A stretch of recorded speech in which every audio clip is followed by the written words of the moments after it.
Le Point Bourse vous est présenté par Bourse Direct.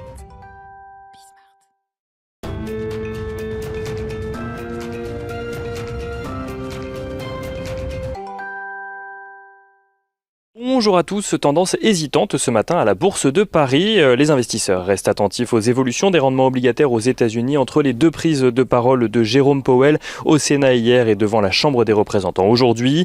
Jérôme Powell qui hier a insisté sur le fait que la campagne de vaccination alimente l'espoir d'un retour à des conditions plus normales dans le courant de l'année.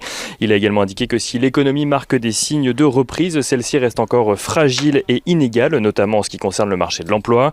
Un discours qu'il devrait également tenir devant la Chambre des représentants donc aujourd'hui. En attendant, les rendements obligataires se détendent ce matin aux États-Unis. Le taux à 10 ans est aux alentours des 1,34% ce matin, tandis que celui à 30 ans est aux alentours des 2,18%. Sur le front du pétrole, à présent, les cours restent stables. Le baril de Brent est aux alentours des 65,5 $ ce matin. Les choses qui s'améliorent aux États-Unis après la vague de froid qui a poussé plusieurs raffineries à ralentir, voire stopper leur activité.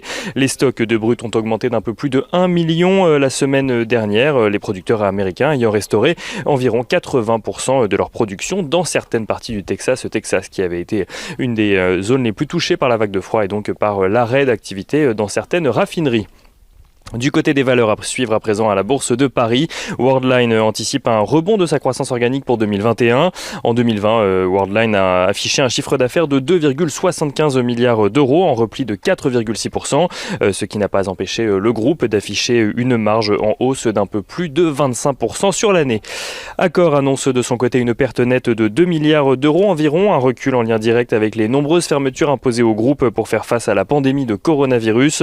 Le groupe hôtelier a cependant noté des signes de reprise en Asie, au Moyen-Orient, en Afrique ou encore en Amérique du Sud au quatrième trimestre 2020.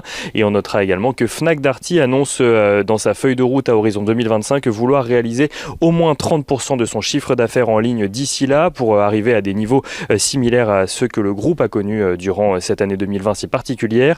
En 2020 justement, Fnac Darty affiche un chiffre d'affaires en hausse.